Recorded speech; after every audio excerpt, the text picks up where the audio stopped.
Toby prometía que el gran águila se encargaría de ti, una metáfora beligerante que para muchos era puro consuelo, y para otros, un mensaje de guerra sin matices. Las consecuencias no tardaron en llegar. La canción fue vetada por algunos canales, criticada por intelectuales y usada como bandera política. El propio Toby fue acusado de explotar la tragedia nacional para engrandecer su carrera.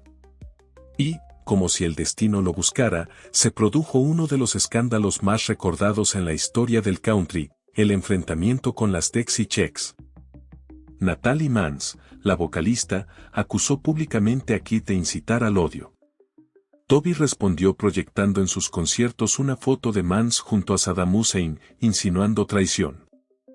Lo que pudo ser una disputa artística se convirtió en una guerra mediática que dividió no solo al público, sino a la propia industria musical.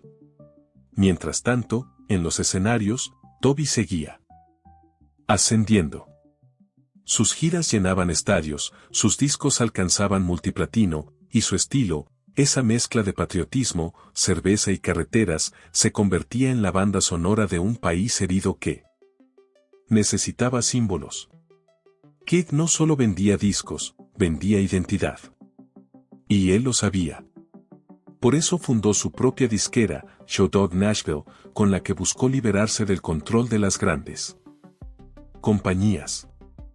Ese acto de rebeldía empresarial le dio independencia, pero también generó tensiones con otros artistas y con los ejecutivos de la industria. En paralelo, su vida personal parecía tan sólida como turbulenta. Casado con su amor de juventud, Tricia Lucas, y padre de 3 hijos, Toby proyectaba la imagen de un hombre de familia estable. Sin embargo, los rumores sobre su carácter fuerte, sus explosiones de ira y su lado inflexible crecían con el tiempo.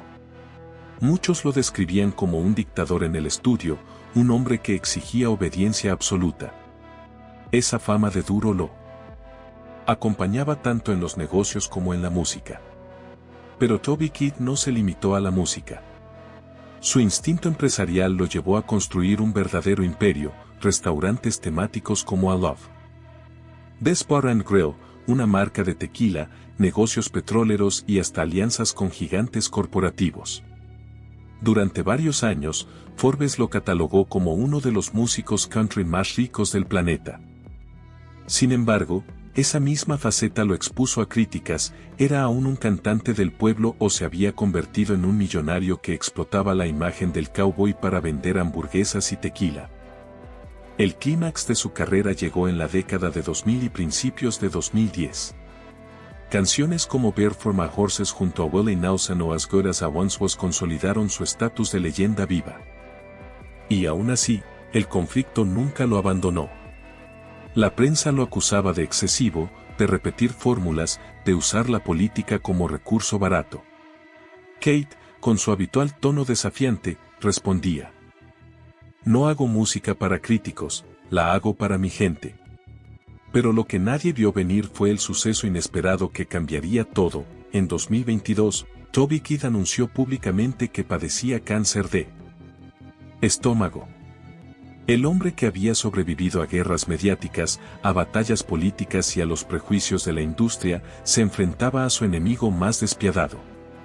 Durante 2 años luchó en silencio, apareciendo esporádicamente en eventos, siempre con su sombrero tejano y una sonrisa frágil. Pero el público sabía que algo estaba mal, aquel gigante del country se estaba apagando. En 2024, su muerte fue recibida con una mezcla de lágrimas, homenajes y también controversias.